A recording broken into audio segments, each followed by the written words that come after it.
Three Guys Analyze is sponsored by KMC Artistry. Check the description to schedule your hair appointment today. Three Guys Analyze is also sponsored by Shortcut Lawn Care. Save time, save money with Shortcut. Read the description to set up your free estimate today. Welcome to the Three Guys Analyze podcast. I'm your host, Matt Honstein. Up in the top box with me this time is Rick Martin, coming live from Chicago. You can see those, was that the Willis Tower behind you, Rick? That's the Hancock building. Oh, no, I guess Chicago goes down every time. And on the bottom of the screen is Tony Tirades. You got some new pennants behind you there, Tony. What's the new one today? We got the Indians up this week. Had to take down the BGSU one, get a clear view of what's going on in my life. No, yeah, we understand. All right, so today, big day. We're actually filming this. We're 20 picks through the NBA draft right now, and that's going to be our first topic of conversation. So I'll get us prepped. Since this pod won't be out until Friday, you already know the results. I'm just going to reread the top 14 picks. So that's your lottery, the teams that did not make the playoff. So going number one, what we thought, DeAndre Ayton from Arizona. Number two, Marvin Bagley out of Duke. Number three, acquired, well, it was drafted by the Hawks, but that pick was traded to the Dallas Mavericks.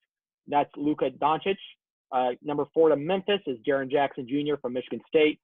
And with that trade, the Hawks will receive Trae Young at the 5 spot from Oklahoma. Number 6 to Orlando out of Texas, Mohamed Bamba. Number 7 going to the Bulls, Wendell Carter Jr. from Duke. And then going to the Cavs with the 8th pick, Colin Sexton out of Alabama. Kevin Knox going to the Knicks at 9 from Kentucky. Number 10, the 76ers, Mikal Bridges out of Villanova. Number 11, Shai Gilgeous-Alexander out of Kentucky going to the Hornets in a pick swap with actually going to the Clippers with the pick swap. And the player going to the Hornets will be Miles Bridges out of Michigan State. And with the 13th pick, the Clippers picked Tony's hero, Jerome Robinson out of Boston College. And finally, after a long slide out of the top 10, Denver selected Michael Porter Jr. out of Missouri. Okay, Rick, top 14, what do you think? I thought the top 4, I would say, is what I expected. I thought it was interesting that Jackson, they were doing the player comparison, and Jackson's player comparison was Joakim Noah. So I don't know if that's what I would hope as a fan base, that's my comparison for the number 4 overall pick in the NBA draft, which I thought that was interesting. Other than that, Michael Porter Jr. going all the way to 14, I thought that could be that's the pick I would have made if I was the Denver Nuggets there. Huge upside, could be a KD type player if he's healthy. So I thought it would have went a lot earlier. I actually wanted the Cavaliers to draft him because why not? You know, LeBron, if he stays, he's only got 5 years max probably to play at the level he's playing at anyways. He could develop Michael Porter Jr., and that could be your next leader of your franchise. So I wasn't thrilled about the Cavaliers pick. I don't think Colin Sexton's a great shooter. I think that you need to be a great shooter in today's NBA. And I would have rather had Michael Porter Jr., maybe trade back a little bit if you felt that he was going to slide that far. But that's kind of the analysis of the lottery that I have. All right. Some fair points there. Tony, your take on the top 14. Well, Ricky said his top 4 was as expected. I would say I would say your top 10, no surprises. Other than the Michael Porter Jr. slide, maybe a lot of teams were definitely questioning his medical history, but that's okay. I believe that I disagree with Ricky about the Cavaliers' choice in Colin Sexton because I think it's a solid pickup because of the way that he can slash and he can kick out. His game is the dish and drive, and I think that's something that at the point guard position the Cavs have missed this year. Not having Kyrie Irving. Yes, his shooting is lacking. However, remember, this kid's only, 19 years old? He can grow into that jump shot. And he still makes 80% of his free throws. So I think that's a telltale sign that he can develop the jump shot. And from what I understand, he is an effective mid-range jump shooter. So that's a positive. He can then stretch his range out. So I think the Cavs definitely help themselves out here if they do decide to keep Colin Sexton. So far in the lottery, like I said, I think everything played out nicely. I think Sacramento, did a fine job taking Marvin Bagley III. However, I do find that, all year you hear how the big man is dead in the NBA, and all of a sudden it's the return of the big man in this draft. And that to me is very surprising when you have so many big men going as high as they are. Right. You got Wendell Carter Jr. there. You got Mohamed Bamba, Jaren Jackson Jr., Marvin Bagley, DeAndre Ayton, all guys that can play big. Ricky, any steals there? I mean, you both said it kind of went as expected. Do you see any steals in the top 14? I think Michael Porter Jr. could be looked back upon as the steal of the draft, right? If he's healthy and he, returns back to the form he had when he was coming out of high school last year. So I think that could be the steal of the draft. A lot of people are talking about Shea Alexander, I believe is his last name. He could be the best point guard taken, which could be a steal because he was like the third point guard off the board. He definitely wins, in my opinion, for best suit of the draft, at least of the lottery picks I watched. Trae Young, I think, is going to be the biggest bust of this draft, and also the worst suit. I don't know. Only LeBron can pull off the suit short pants thing. I mean, come on, Trae. You got to at least get a couple All-Star games underneath your belt before you try that look. But I think Trae Young is here. I think people are enamored with Steph Curry. I think people think what Steph Curry is just, it's, easy for him, and all these players are going to be able to do this now. I think they take for granted about how rare of a talent that is. And I think Trae Young is going to be a bust. So that's kind of my biggest steal is Michael Porter Jr. My biggest bust is Trae Young. We talked about Trae Young last week, and I know, same as you, had expressed my concerns with Trae. I think he's your guy that potentially could be amount to next to nothing just because he doesn't play any defense and his whole entire game is predicated on making long threes. So we'll see how that holds up. Tony, steals for you in this draft? I to disagree with Ricky once again. I think Colin Sexton is a steal for sure. At number 8? I think so, absolutely. Now, granted, he was projected probably to go a little bit later, but I think that's a solid pickup for the Cavs because I think they were more eyeing towards a Trae Young, possibly. I think possibly if you come down the list a little bit, I thought Grayson Allen to the Jazz was a solid pickup there, and the Clippers taking my boy Jerome Robinson out of Boston College. Some people still left on the board that you should probably keep an eye on are Michigan's Mo Wagner and UT Arlington's Kevin Hervey. I think that's two names that you should look out for in the future. And as far as my biggest bust, I'll give you 2 in Mo Bamba, and I'll give you a second one in Wendell Carter Jr. I don't have faith in him. So, Ricky, Tony talked about bust. Would you think Trae Young is your big bust or will be, or anyone else there on that list? Yeah, I think Trae Young will be the biggest bust in my mind just because of where he was taken. Now, granted, I don't think Trae Young is a bust in terms of I think he has unbelievable talent. He's not going to live up to it. I just think that people are a bit too enamored by his three-point shooting capability, and we've seen good three-point shooters not succeed as star players in the league. Adam Morrison had a great three-point shot, scored 30 points a game in college, was a great, offensive player and couldn't even get a shot off in the NBA. So he might be the biggest bust. Other than that, I think I kind of agree with Tony's point too. I thought it was interesting that a lot of big men were going off the board, like in the top 10. And given that, we've seen the likes of Hassan Whiteside couldn't even see the floor in the playoffs against Philadelphia because they were just playing a different style of game.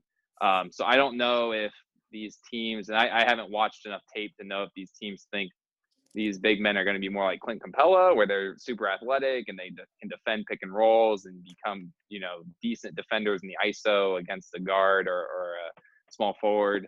But I was kind of interested that there's a lot of these centers. And, DeAndre Ayton, that's he could be a bust as well, only because he is the number 1 overall pick. And I think that this draft was really backloaded in talent. I think that, like I said, Michael Porter Jr. could very well be the most talented player in this draft. I thought that, there's enough upside to a lot of these players that you could look back on this and say that number 1 overall pick was terrible as well. Yeah, the number one pick is often a blessing and a curse. I mean, you can just ask, Greg Oden or really anyone. I mean, you either go with it or you don't. And Anthony Bennett. Anthony Bennett. Yeah, Anthony Bennett for sure. That was the same draft Joel Embiid got drafted, right? That's correct. What a shame. Okay, so some of you guys kind of mentioned it. Who is the guy in this draft, at least in the first 14, that you think 5 years from now is the best out of all these guys, Tony? Well, I believe that this is a draft full of solid role players. I don't really see a superstar per se. But I could definitely see somebody like Luka Doncic becoming a superstar just because of his background so far. I could see Marvin Bagley III in Sacramento being huge for that franchise, and possibly DeAndre Ayton again, as long as he supposedly has the work of a number one pick. Now, is he going to be Anthony Bennett and come out of shape into training camp? I don't know. I think Mikal Bridges could be a solid all-star as well. And I'm not as high on Michael Porter. And I mentioned this, I think, earlier, and I know I did last week, about the injury proneness of Michael Porter. Yeah, he's checked out medically now. But, I mean, he missed almost an entire season because of that back injury. And, I mean, that to me screams red flags. All right, Rick, I know you probably mentioned earlier, but 5 years from now, what player in this draft do you think will be the best one out of the group? The best one out of the group, I'm going to stick with Michael Porter Jr. I'm going all in because I thought the Cavs should have drafted him. So I'm going all in on Michael Porter Jr. Hopefully he proves me right and the back's not an issue and he can get healthy and return to form. I think, the NBA is interesting because sometimes it's very easy to choose who your stars are going to be in the league and what's going to translate. And then other times it's very difficult. And, if you look at last year's draft, right, Mikal Fultz doesn't even hardly play, loses his shooting stroke, whatever. We have no idea what he's going to be like. Jason Tatum, who everyone thought was going to be a superstar, turned out to be a superstar. And Josh Jackson, who everyone was super high on at Kansas. I think he had a decent rookie campaign, but it's not like, he came out just absolutely lighting it up. And then you have Donovan Mitchell, who I'm sure some people were high on him, but he went number 14 or 15 last year. And 14. Yes, and he was the rookie of the year, or will be the rookie of the year. Speaking of which I know this is off topic, but when are the NBA awards decided upon? Like, why does this not just feel like it's crazy after the season? I believe in past seasons they had it in the middle of the playoffs. But they used to, yeah. Right, and they don't do that. But then they moved it to the end of the year, but I thought it was in that week before the draft, like in between the finals ending and the draft. But it would make sense. They just want to put on a big show. I don't know, wrapping up some of this NBA draft talk, I mean, I really like Luka Doncic. From everything I listened to, everyone thought he was easily the most talented player in the draft, whether everyone agreed with him. I mean, he won the EuroLeague MVP. He's played more games than any of these guys have. He's only 19. He's playing with men in Europe. He's got all the skills. I mean, he looks good. And he goes to a team in the Mavericks that dealt with someone from Europe. And he's been – how long has Dirk been in the league? 17 years? So, I mean, he's going to have Dirk there to mentor him. I think he's in a perfect situation. And if you got him and Dennis Smith Jr. both there, so Luka will probably play off the ball. I think he has potential to be really good. And I always like to root for the European guy. I just think he has a lot of pizzazz back there. And hopefully, like Tony, I agree. I like Colin Sexton. I think the Cavs need someone that will be an attacking player. And if they do keep George Hill, I think he's a good backup. He could potentially play a lot of minutes for them next season as a backup to George Hill, because they really didn't have a backup point guard last year or this past season. So I think he certainly steps right into that place as the backup point guard, and hopefully that's why he comes off the bench, that he can score. Hopefully, Tony, you have something to say? Remember, we still have Jordan Clarkson here. Right. I I forget about So it. I have something to say.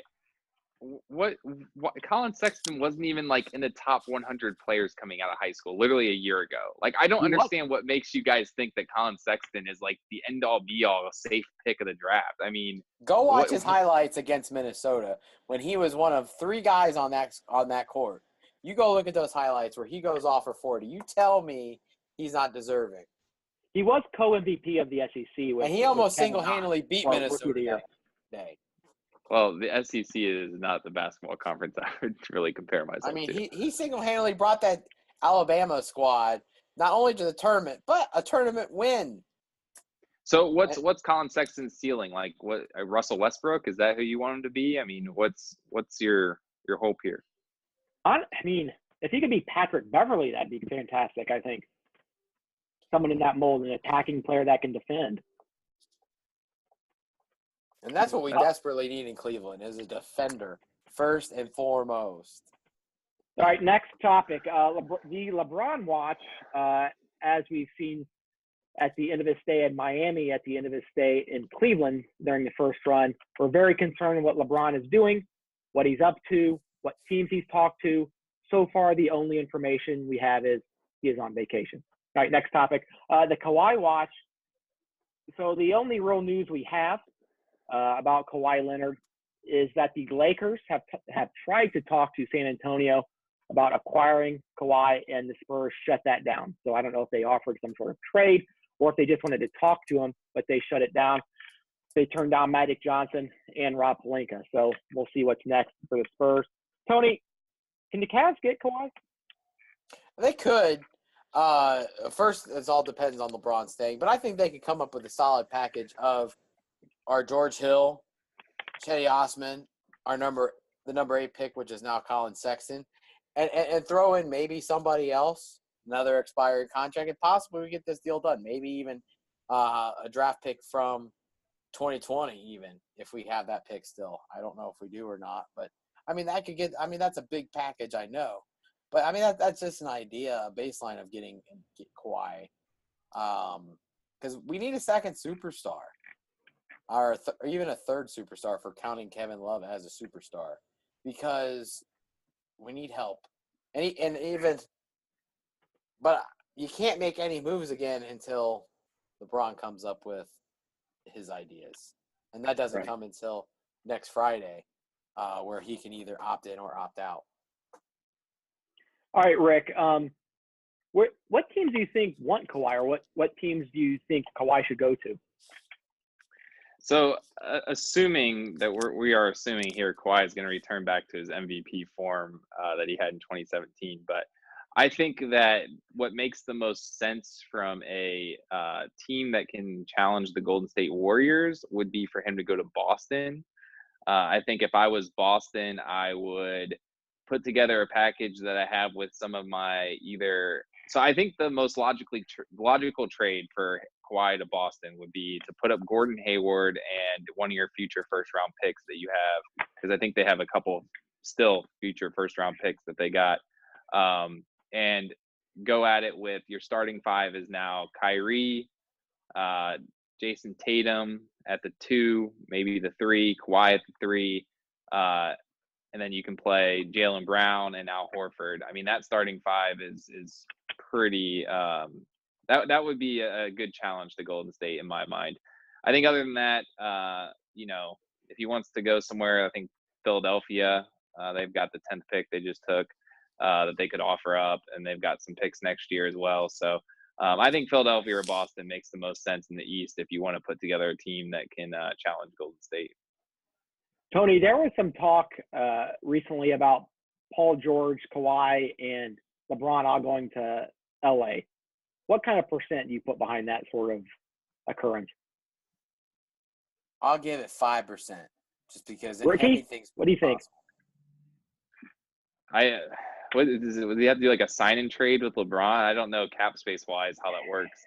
They can sign 2 max players. I guess 0%, given that the Spurs wouldn't even listen to an offer from Los Angeles. So I don't know if that's just the Spurs being the Spurs and ultimate control or what. But I think this gets a lot more interesting come the trade deadline of this year. I think that if I was the Spurs, I would sit on him wait until the trade deadline, find a team that either has an injury and needs to fill a spot or really wants to make a run towards the title. And I think that's where you get your maximum value for Kawhi. Yeah, I would agree. I mean, at this point, the Spurs really don't have much leverage other than the fact that they can control who talks to Kawhi. Into the season, they would have more because teams would be in need at that point. So I think you're right. They're in the same position that the Cavs were in last season with Kyrie, where, I mean, I was under the belief that the Cavs should have just hung on to Kyrie until maybe middle of the season they could have gotten a better deal, which obviously we know in hindsight they got a terrible deal for him. And I guess in the end they got Colin Sexton out of that exchange. So, all right, so more free agency news. It came out a couple days ago that the Cavs were looking to keep Kevin Love regardless of LeBron James's decision to stay with the team. Ricky, how do you feel about that? Keeping Kevin Love, I think it's a terrible decision. I'm not a big fan of Kevin Love, in case you haven't been able to realize that over the last 3 podcasts. But I don't know. I think Kevin Love, that to me is the Cavaliers ceding to the fact that they do not feel they can make a move that's anything better than just keeping Kevin Love, right? Like, I think everyone would agree, like, your team is not good enough to beat the Warriors. Your team's not good enough to beat Boston, had Boston been healthy, as currently constructed, which as currently constructed is Kevin Love being your second best player. And he has a contract that's way, way, way huge that's preventing them from getting a free agent signing. So to me, that's them ceding the fact we can't move Kevin Love because no team will give us what he's worth. And we just need to go all in on this guy because maybe that's, I don't know, showing faith in him. I don't know. I'm not a big fan of Kevin Love. Tony, do you think the Cavs should keep Kevin or should they shop him? I think they should keep him if LeBron is going. Now, if LeBron is staying, I think we find a way to ship him out. And I think his trade value is a lot more than you would think because his contract, he's on the books for the next 2 years. And he's 30 years old. He just made an all-star team. I mean, he's proven that he can score. He can still be an elite rebounder. And in the right situation, I think that he could blossom even further because I think sometimes he gets bogged down playing with LeBron because as he wants to post up, he has to be out on the three-point line. And I think that kind of hinders his game a little bit. However, he also complements because he's a big man that can rebound as well as shoots 3-ball. Now, if you're looking to build a team around Colin Sexton and Kevin Love right now with no LeBron, I think we need to first find out who's going to play kind of – I wouldn't say, of course, fill the shoes of LeBron because ain't nobody going to fill those shoes. But just who's going to be that body. And I think if we find a decent enough body, we could possibly sneak into that, 8th seed, 7th seed in the East because of how the East is determined as the bad conference. However, I also can see us being a mid-lottery team from there. I think that's – I don't see us cratering like we did the first time LeBron left if he did leave. But at the same time, I would say floor is mid-lottery with Kevin Love. I think one of the biggest deals with this is if they trade Kevin Love, are they getting 50 cents on the dollar? And for me, if they can't get someone that's at least comparable to him or get assets that are comparable to him, I don't think there's any point in trading him. Now, if they get offered a pretty good deal and maybe they can get 75 cents on the dollar, that might be something to do. I don't think they should trade him just to unload the contract because there's a likelihood that they're going to take on money when they trade him. Ricky, what do you think, like, if they traded him, would they get a one-for-one deal, or do you think they're going to be at a loss?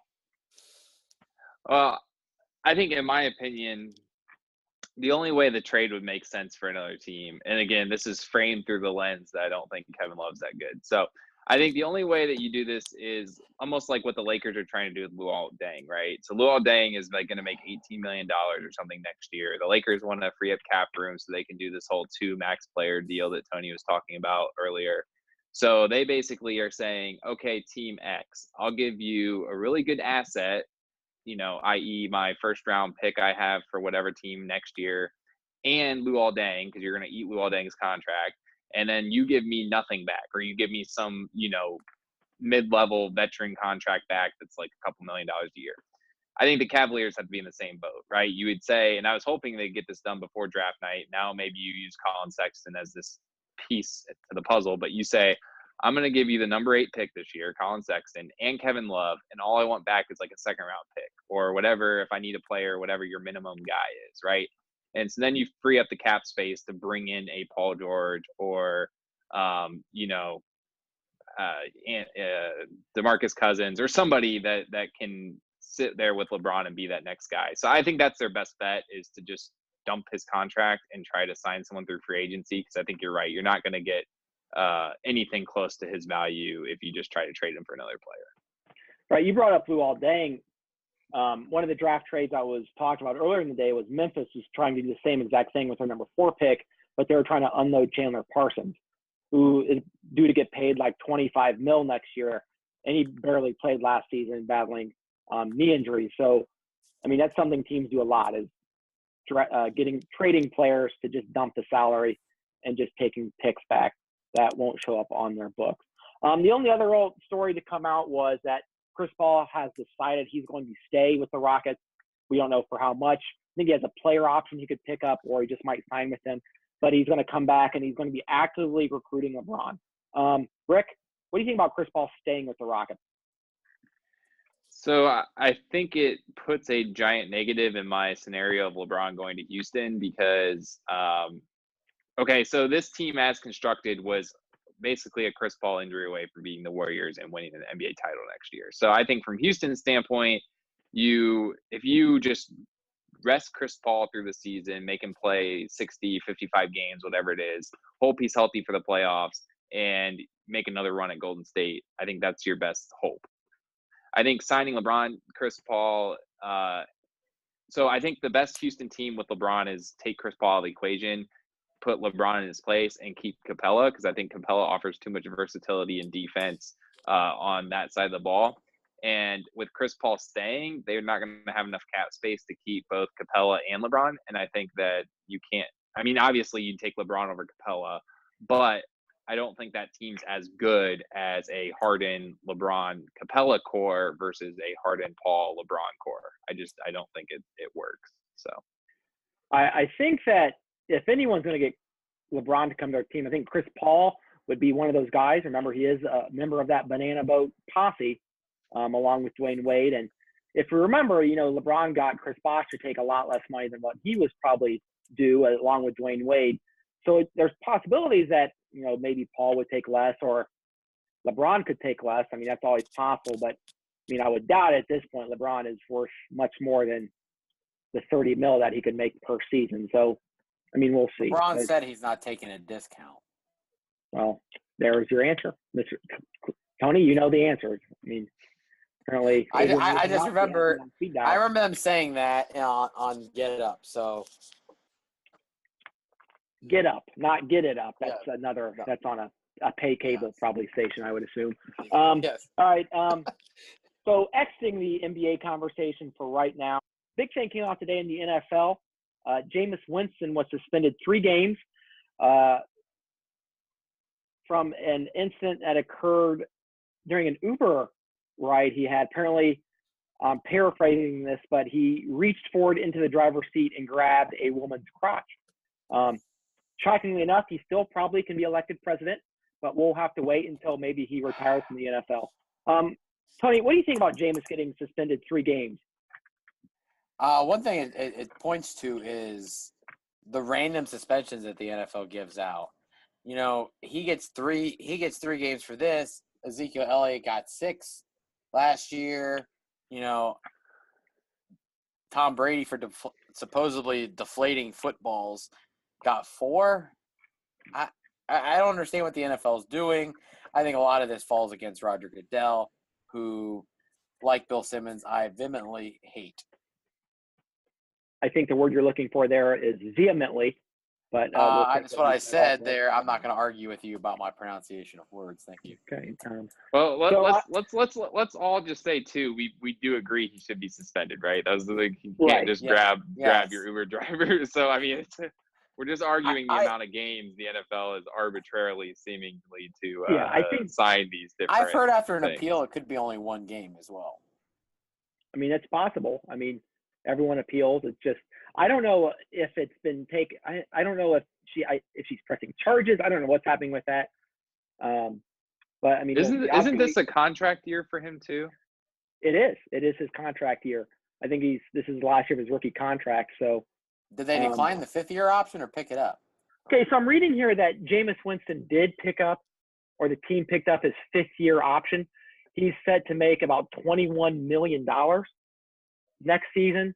So yeah, so this is a contract year for him. So like I said before, he's got a lot of proof. And I don't know, I've been watching Bucks for a long time now. He's the best quarterback they've had on the roster for a long time. So definitely, I think regardless how he plays, he'll probably be on the team next year, but I guess it just depends on how much money he'll be playing for. Tony, you've got something to say about Dwight Howard, don't you? I do. Okay, so we're going to put you on the clock for Tony's 30-second tirade. Tony's tirade is brought to you by Shortcut Lawn Care. Save time, save money with Shortcut. To bring it up on my screen here. And Tony, here we go. In 2009, Dwight Howard, you were on top of the world. I mean, you were a 3-time Defensive Player of the Year, an NBA finalist, a star on the rise. They called you Superman because of your rivalry with Nate Robinson during those dunk contests in about 2008 to 2010. And now look at you. You split locker rooms apart. You are a problem. You are definitely a problem. You fell off because you want more than what your share of the pie is, and you need to become the solid role player that you should be, averaging 17 and 13. Okay, that was 33 seconds, so a little less ferocious than last week's tirade on Jeff George, but we'll take it.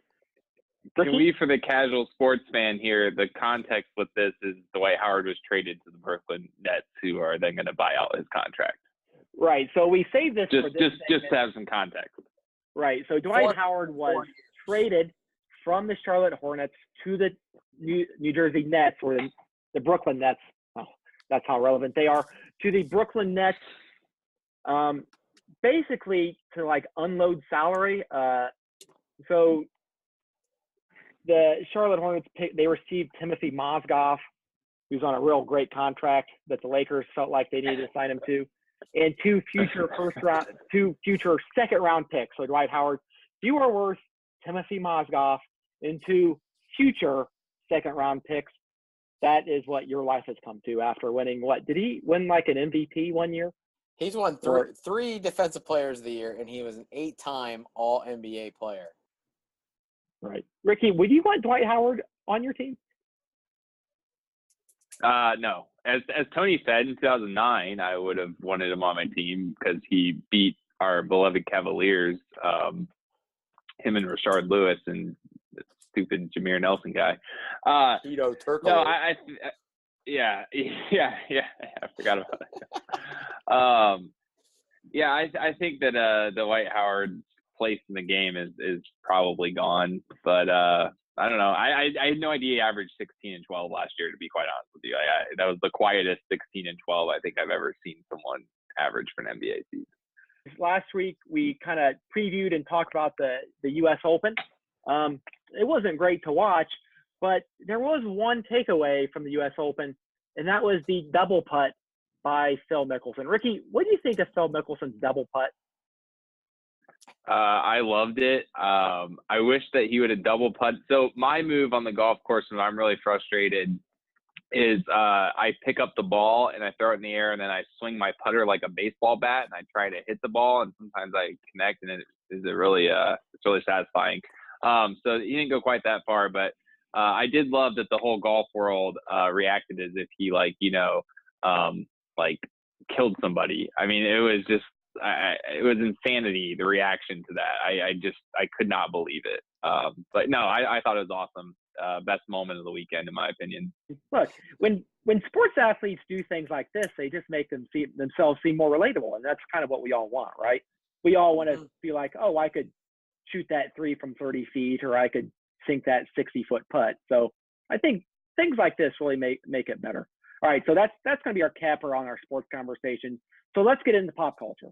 So we'll start with TV, and one of the shows that debuted last year and is now in its second season is the FX Marvel show Legion. Tony, Legion wrapped up its season 2 last week. What do you think of season 2? And what's your overall take on maybe Legion as a television show? I will have to tell you, each episode is definitely one where you have to sit down and focus on what's going on, or you're going to get lost. Granted, the entire season focused on one linear idea of finding Al Farouk's body. However, just the way they get there and all the craziness that goes on, and the weird things with Lenny and the multiple Lennys, I guess at this point, and then at the end, finally making David the anti-hero in this situation. It's amazing how far they have come from just kind of, oh well, David sees stuff, he might be mental. But one thing that I want to touch on about this show is it does show a great metaphor for mental illness, and I think that's part of the show that I think more people need to understand, because it's a conversation that we don't have very often. I think it can become relatable to many people as they watch. I believe the Legion as a show is overall very good. I think there's a lot of good visual set pieces. I mean, a lot of times it is hard to follow that plot, I will have to say myself. But watching it and just seeing how the characters have grown, as it might seem, it's definitely a nice, refreshing take on what we have seen on TV.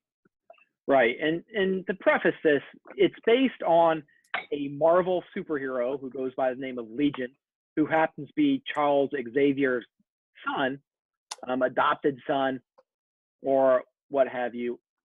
But you never really know that during the show. In season 1, they mentioned it offhand once, and they never used Charles Xavier's name. So the show's not really like the Netflix shows that have been on, or Agents of S.H.I.E.L.D. I would say, in my opinion, it's one of the more abstract shows on cable. I mean, a lot of us will watch TV and we'll check Twitter while the show is on, or we'll maybe get up and use the bathroom, or we'll try to do something else, maybe play something on our phone. This is a show that you cannot do that at any one point. You have to be focused. And even when you are focused, and I consider myself an intelligent person, I half the time had no idea what the hell was going on. I definitely agree on that. Sometimes that's bad, because we'd have our conversations where I would say to you, I have no idea what's happening. I think I have an idea, but there's a guy in season 2 that wears a wicker basket over his head, and it's never really explained why he wears a wicker basket. There are female androids that have mustaches. I mean, that's not really ever explained. They look like all the Turpin boys. Yes, I mean, it's a bizarre show, but yes, when it's good, it's really good, and the acting is terrific. I mean, the guy that plays David is an English actor, and you never know that. He's very good in it. And it's a good show, but it's definitely, I would not recommend it to just anyone. If someone was to pop it on and watch it, you'd have no idea what was happening, and you'd probably lose interest. So it's definitely a show that you've got to watch season 1 to even have a clue of what's happening, and you've really got to follow along. And what helped me was just reading recaps. So I definitely agree on that one. am interested to see where it's going in its 3rd season. They set up David as a villain, so I am interested to see what it goes next year. And it's written by Noah Hawley, who also helped create the show Fargo on FX. So there's a lot of pedigree there. But overall, I wouldn't just recommend it to anyone, like I said, but it's definitely worth a watch if you do like the psychedelic show. I mean, honestly, it's as close to an acid trip that you can have without actually dropping acid. So that's something to think about if you've ever wanted to do that, or maybe take mushrooms. I don't know what you're into. All right, Tony, last week you introduced this show, and it's a very popular segment. You're going to do your preview on Jersey Shore. So please hit us up with that information. Well, tonight is the finale. From what I hear from the preview, the situation will propose to his longtime girlfriend. To recap from the last episode where we're at, Vinny's mom and uncle came down. It was hilarious. You know, they all ate well, and it just everything that happened after Angelina had came. from there, JWoww is mad at the situation because JWoww's setting up the proposal, and the situation wants to throw a pie in her face. And then there was some miscommunication about that because Ronnie's starting to throw some shit around. And let me tell you, Ronnie's on the edge. He's on the edge, ladies and gentlemen. This is where we miss Sammy Sweetheart the most on the Jersey Shore. It's for times like these. And that's all I have to say on Jersey Shore. Like I said, next week we'll have a finale recap. It should be classic podcasting. Now, I don't want it to seem like that me and Ricky are above Jersey Shore. I know I can attest that I watched the show and followed along to it in college. We had our own T-shirt time, and we like to call for the cabs, even though there were never actually cabs outside. So I am interested, but I'm not nearly as interested as what Mr. Cree is next to me in Jersey Shore. Tony, has there been any talk of like another season of this show, or are you going into this last episode thinking it's going to be the last time we get to see those Guidos? It will not be the last time that we see our most famous Guidos. Apparently, they are starting a second season. They've actually started the taping in Las Vegas with the same 7 cast members, and Sammy Sweetheart once again declined. I'm interested to see where it takes us from here because, like I just said, Ronnie's in the tailspin. I can't wait to see it. I know, unfortunately, I have a little more time on my hands to watch Jersey Shore than some people, but I will confess that I needed to watch this just based off of watching the 5 seasons that we watched as we were growing up in college.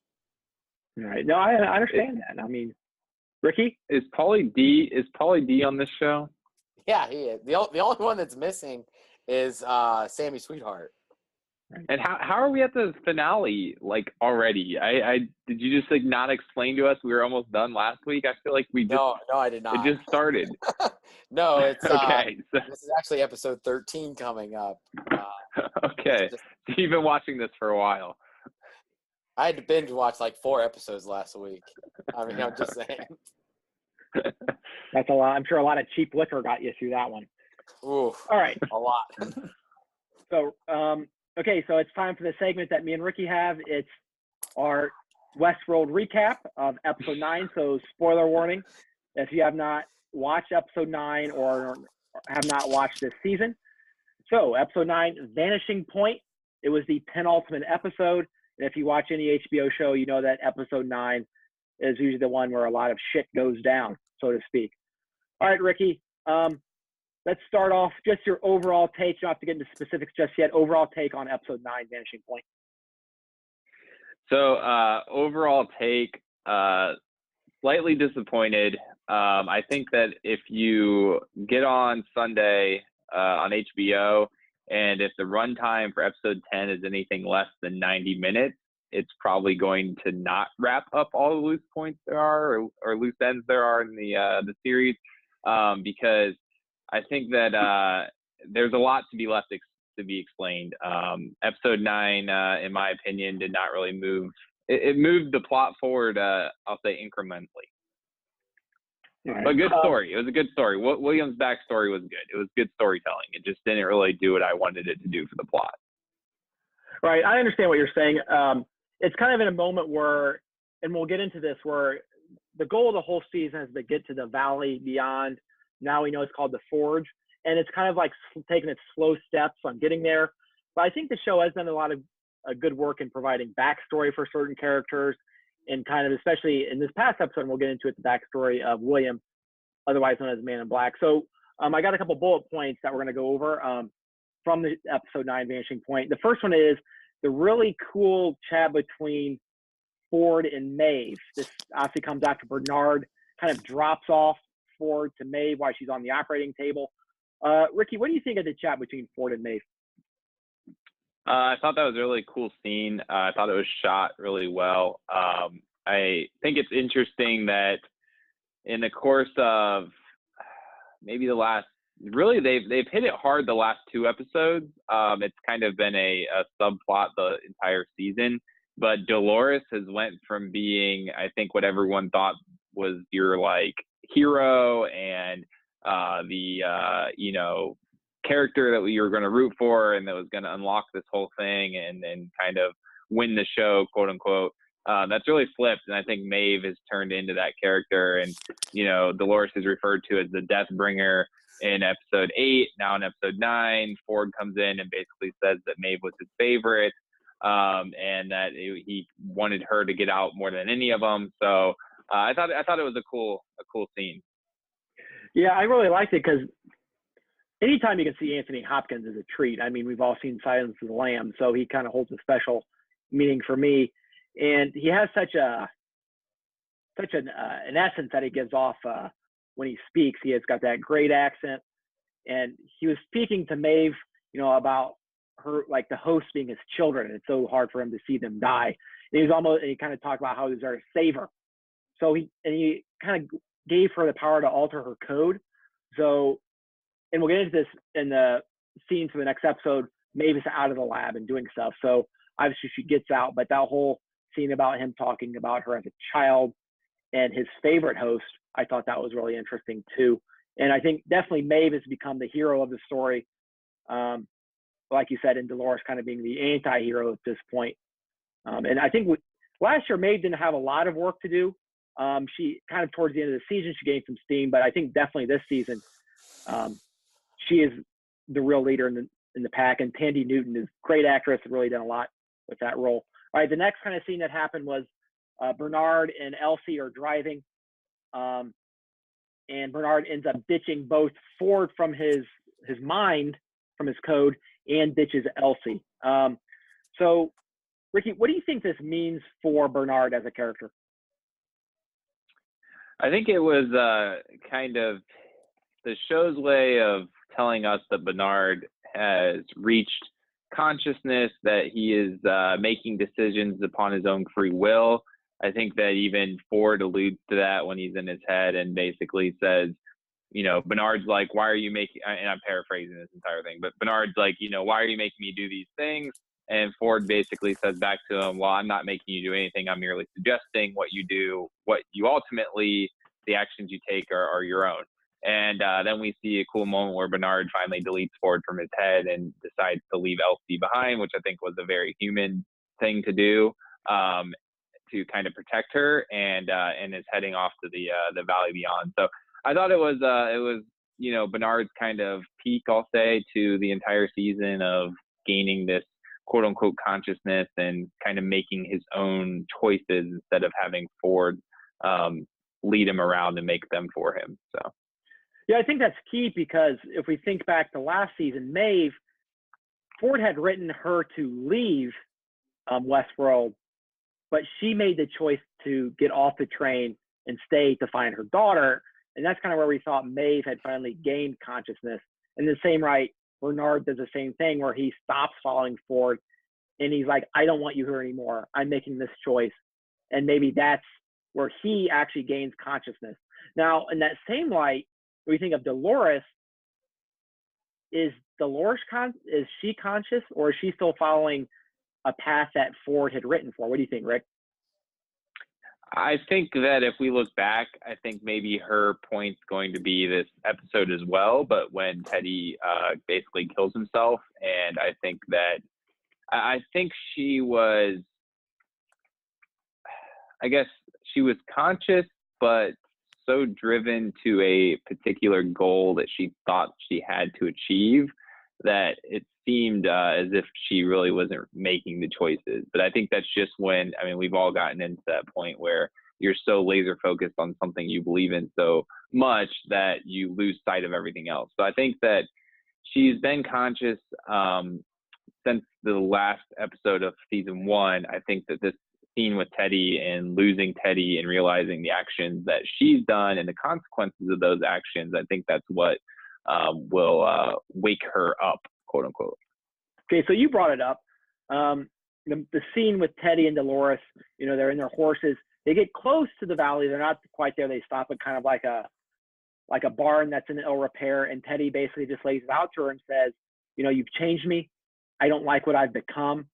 And I said I'd always protect you and I'd stay alive to protect you. But he doesn't, he apologizes to her, and he can't protect her anymore. So he kills himself because he's not the same person anymore. And that's when we see Dolores kind of lose it, and that's her true human emotion. And I think you're right. I think that that may be the point where she stopped maybe being led subconsciously and has become conscious, because she now knows what it's like to lose someone, right? She didn't really have a connection with anyone else in the park, but Teddy has always been there, and Teddy was kind of her rock. And I don't think she was aware of, when she first changed Teddy, how much he meant to her. And now she's kind of on her own, and she doesn't have anyone else to lean on. She's by herself. Her horde was killed by Ghost Nation. So I think this is where we really see what Dolores is made of, what her ultimate goals are, and whether or not she still believes in the same thing. Well, Right. and I think that, that goes back to the first episode of this season. If you remember the very first scene, it opens up with Dolores and Bernard talking, and Dolores, it's, like everyone now is considering that to be Dolores is leading Bernard and trying to see if he's awoke. But Bernard says, something about being real, and then Dolores asks him, and he says, "What is real?" And Bernard's response is, "That which cannot be replaced." And then you see Teddy, which now the cradle's gone, so supposedly these hosts can't be just reset. So Teddy is gone, presumably for the rest of the show, or his life, or Dolores' life, or whatever. So it's now she's experiencing what is real, right? That Teddy can't be replaced. It's over. And I will bring back up, I think it was episode 1, where it's the team that comes to Westworld to kind of like figure out what the hell happened. They find Teddy floating in the water. So Teddy is dead at the end. Now, what that means, we have no idea. This is Westworld we're talking about. So we shall see. Okay, so we'll spend the last couple points talking about the Man in Black. And he really went on a journey this episode. We started with his backstory, kind of is set up with a scene where his wife, we meet his wife for the first time. We meet Grace back in their element, wherever they are. It doesn't really say where they're at. There's some sort of celebration going on for the Man in Black. And we kind of see him and his wife's relationship. His wife kind of makes it out that he's a fake, he's a fraud, he's been lying to everyone about his true nature. And we see her ultimate death. Now, this is after we find out that she finds this little card that Ford had given the Man in Black, or William, as he likes to be called, about his experiences in the park. His wife sees that. She can't kind of understand like why he's this sadistic murderer when he's in Westworld, and she kills himself. Ricky, what did you think of that whole flashback sequence? I thought that, so my disappointment in this episode was strictly on just, I thought there's a lot to get to in the plot, and they spent a lot of time on the story. Now, the story itself, I thought was fantastically done. In terms of the I guess this backstory, it's really just the story of what happened that night. It really sums up William's character, right? So he tells his wife when he thinks that she's sleeping that he doesn't belong to her, and he doesn't belong to this world. He belongs to Westworld. So a lot of people are taking that as either is he a host, and that's what he's meaning, or is it just meaning that he no longer finds this world to be his, and that he would rather exist in Westworld than the real world, which is what I'm leaning towards. I thought that it was pretty tragic, obviously his wife committing suicide, the guilt that his daughter had to carry, and ultimately, ripping that family apart. So I thought it shed a lot of light. I don't know that it really revealed anything about William that we didn't already know. I think that we knew William was a sadistic killer in Westworld. I think that they did a good job last season explaining young William and how he got to that point. So it was a good story, but I would be interested to get your thoughts on if you really felt that was necessary. I think we kind of knew that about William already. Yeah, I don't think it did anything necessarily for William. I was kind of interested in his wife. Like, what was her deal? What was she like? We know that she was the daughter of Delos himself, or the owner of, and that's where it got William the in at the company. We didn't really know anything about Grace. And I think it kind of shed some light on why his wife committed suicide, maybe what his headspace was. I'm always interested to know, especially in Westworld, like, what is the outside world like? We've only seen it a couple times, like what's going on out there. But it was interesting because we got to see Ford again in a scene with the Man in Black, and we got to see how they record everyone. They put everyone's digital profile on a little card. So we did get to see that. And we got to see how his wife, being distraught, left a card for Grace to find in like this little music box. So I think that was good, but we didn't really learn anything about the Man in Black. We learned a little bit about Grace, about her feelings, about how she hated her mother. She thought her mother was the problem, but in the end, she ended up hating her father for kind of setting her mother on this path. And that kind of gets us into this next part where Grace confronts William, or the Man in Black, about it. And we kind of see where William kind of has a breakdown where he thinks Ford isn't everyone. He accuses Grace of being a host and Ford talking to him through Grace, or a host to Grace, I guess. And he loses it. And he accuses Grace, and he murders some Delos employees that try to rescue them. And he actually shoots Grace and kills because, you know, we don't know anyone's dead until we know they're dead on this show. And then he finds out afterwards that she probably was real because she was holding that Delos card that only she could have gotten from his wife, Juliet. So, Ricky, what do you think of that whole sequence? Did you expect him to shoot Grace like that? I think that I was surprised that he shot her. I think it, you know, is like the nature of the show, what you can't tell who's real and who's not real. You know, it kind of draws some parallels to when Grace shot that guy in the original, you know, earlier in the season or in whatever season 1 that was, when she wants to find out if he's a host or not. So she picks up the gun and shoots him to figure it out. So I thought that it was, you know, kind of the typical problem they have in Westworld. I think William was suffering a psychotic break, didn't really know what was real, what wasn't. And he had convinced himself so much that she was fake or was a host that he felt comfortable doing that. Right. So the whole question is, like, what is his reality? Like, when you're immersed in something, you know, you question what your reality is. I mean, Ready Player One came out this past year, and it's kind of the same concept. When you're in something, you know, what is real to you? You know, what makes it real? And so we go on, he realizes he's killed his daughter. And I mean, so he knows he's responsible for his wife's death. Now he's responsible for his only child's death. And he walks into the desert or into this grass plain, and he pulls out his gun, and he kind of has some flashbacks about what is real. You know, am I real? And we finally get to seeing that we've been talking about the last couple of weeks. Is William a host? He takes his blade out and he goes to cut open his arm. So in the next episode 10, we'll probably find that out. So Ricky, once again, based on what we saw in this episode, do we think he's a host?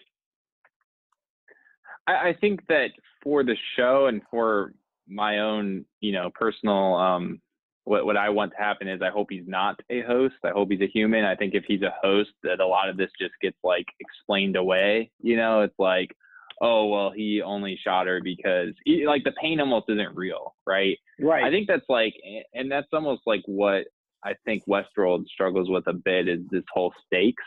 You know, Game of Thrones is very good at that, right? Everything is after, you know, when it's someone's dead, they're dead, right? The stakes are very high. Whereas Westworld, I think the stakes are just not there because everyone seems to be able to be revived and put into a different body or have their body repaired. So I hope he's a human because I think that makes the stakes feel much realer than if he's a host. No, I definitely agree. I think the thing that people are losing and things I've read is like you're so concerned with is William a host thing. You forget that he literally just murdered his only child in cold blood because he was having a mental breakdown. I mean, that is horrific, and that is definitely something that you don't see every day on a television show. So I think looking forward to this next episode, it should – I don't know how you feel, but I feel a lot of things need to be addressed. But we do know there's going to be a season 3, so we know not everything's going to be addressed. Ricky, real quickly, anything next episode that you want to see answered? Yeah, I think I want to understand what the Forge is, what this Valley Beyond is. Is it a digital world like the Cradle? Is it a physical world? I think I want to understand where they're going to go with season 3, because that's also like a huge question I have. Is it going to take place in Westworld still? Is it going to take place in the real world? Like, what are they like? What's the next step for this show? Because I don't really, purposefully, right? It's meant to be a bit of a mystery, but I don't really know the direction that they can take this into season 3. I think if you get it out into the real world, that gets to be a very complicated, just logistical issue for them of how they're going to shoot all these people out there. So I think that I'm interested to see kind of what this Valley Beyond is and how they're going to prep this for season 3. Yeah. I definitely think there's going to be some sort of altercation between Maeve and Dolores and Akichita if he's there. People are going to die. I don't know who it's going to be. I don't know who's on contract with HBO to be in next season. But definitely we're going to figure out what the Forge is, what's in there. And I don't know what we're going to see something happen. So I'm really looking But forward. we kind of know the ending, right? Because that's what like the most furthest timeline out Right, is true. Teddy on the beach, right? With Bernard. Bernard's there, and Bernard, That's a good point. Yeah. I kind of forget about that. But we do know how part of it ends anyways, with everything being underwater. So we'll see. It should be pretty interesting going into Sunday. All right, so that's a pretty lengthy conversation on Westworld, but hey, it's a great show, so let's talk about it. I don't care what Tony thinks. So moving on to movies. A movie we're going to preview that's coming out on Friday or Thursday, if you want to go see it later, is Jurassic World 2. Now, I like Jurassic World 1, big fan of it. Always like to see people get eaten by large predators. Tony, are you looking forward to Jurassic World 2? Well, from what I hear on Rotten Tomatoes, it's carrying 55%, so that's not very good. But from what I hear, a perfect comparison to this would be the Transformers series. It's a big money grab, but it's going to be entertaining to look at, and, it's big dinosaurs on the screen. Who can complain after watching the first 4 Jurassic Park/worlds? We'll see if I watch it. It'll probably be a DVD selection for myself, possibly. Right. Like I said, I like the first one, and I kind of like what they did with the first one. Now, the second one looks like it's almost a carbon copy of Jurassic Park 2, where they go in, they get the dinosaurs, and they bring them back to America. Obviously, that had the great Jeff Goldblum in it. This one still does, so that's a plus. I really like Chris Pratt. I like Bryce Dallas Howard. I think they're good together. But at some point, you can only see a dinosaur eat someone so many ways. Yeah. At some point, you lose that wow factor that, we remember from Jurassic Park when it came out. I'll watch it. I might watch it in theater, catch it at matinee on a Tuesday. We'll see what happens. And then it's time to retire the series. As long as it keeps making money, hand over fist. The first one made a ton. So we'll probably see these as long as Chris Pratt wants to be in them. So, somehow they're still getting Jeff Goldblum to be in them. I don't know how, but they still are. Another movie I watched just this past week was Phantom Thread. Now, I'm sure this is a movie that many people have not watched, and I can guarantee that no one on this panel has watched Phantom Thread. It's the most recent Paul Thomas Anderson film to come out. It was nominated for 6 Oscars, winning for Best Costume Design. Now, Paul Thomas Anderson is one of those directors that kind of has his own little flair, and sometimes his films are pretty tough to get into. But I watched Phantom Thread. It's basically about a guy that is a fashion designer, and I would say the 30s to 40s in England, goes by the name of Reynolds Woodcock, played by Daniel Day-Lewis. And it's about him finding this woman that's kind of his muse. And it's basically a story of how they work together. And he's like super OCD and doesn't know how to work with people. He's also really obsessed with his mother. And the story is basically the only way he becomes manageable is by this actress who kind of plays his muse continually she drugs him. So he becomes compassionate, and it's a process that goes on, and he's aware. that she's drugging him, and they kind of become simpatico in a way. It's kind of darkly funny. I liked it. And if anyone likes Paul Thomas Anderson, I would recommend it to them. Now, it wasn't my favorite Paul Thomas Anderson film, but here are my top 5. Whether you asked for them or not, and I know you didn't, my top 5 Paul Thomas Anderson films. Starting at number 5, Punch Drunk Love, featuring the great Adam Sandler. Number 4, The Master, starring Joaquin Phoenix and the great Philip Seymour Hoffman. Magnolia, featuring my man, Tom Cruise, playing Frank T.J. Mackey, one of his best roles of his career. Number 2, There Will Be Blood, another Daniel Day-Lewis film. And obviously, his Paul Thomas Anderson's first major motion picture, Boogie Nights, starring Mark Wahlberg as the great Dirk Diggler, but I think it's his best film. Tony, do you have any Paul Thomas Anderson flicks that you like? I did like The Master, although I was upset by the way that it ended. I don't think there was any what's the word for it? Resolution Right. to the film, if I remember correctly. But I definitely liked Joaquin Phoenix in it, as well as Philip Seymour Hoffman in that. I thought that was a good character for him. Boogie Nights is pretty good. If you like history of porn, that's always a good one. But other than that, I mean, Punch Drunk Love, it's probably one of Adam Sandler's better critically reviewed movies, as well as probably one of his best movies, period, that he's acted in. All right, so that's our wrap up on movies. So I guess go check out Jurassic World 2 if you're bored. All right, music. So I came up with this topic to see, we talk about some music, and it's June. It's mid-June now, and every year there's probably a song this summer. I can remember back in the day when it was TikTok by Kesha. That was a must play. Ricky's favorite summer song of all time is Down by Jay Sean. That's spinning up on his Spotify. Ricky, Tony, I'm whatever's new. So we're each going to give some top summer songs going into this year. They can be new, they can be old. So I'm going to share my 3. We talked about this last week. Reborn by Kids See Ghosts, Kanye West, and Kid Cudi. Weezer did a cover of Toto's Africa, which is a real killer in the summertime. And the last one I have is The Games We Play and or If You Know, You Know by Pusha T off his last album, Daytona. Tony, what do you got spinning this summer? You got Dua Lipa's One Kiss, Calvin Harris jam right there. Great beat by him. Zed's The Middle, another great song. And I hear all the kids are listening to Cardi B's I Like It. Okay, very exciting. That's your Kiss FM review of the day. Rick, what do you got spinning right now up in Chi-Town, up in the Windy City this summer? Big fan of Taylor Swift's Delicate. That's a summer song. 2018 definitely.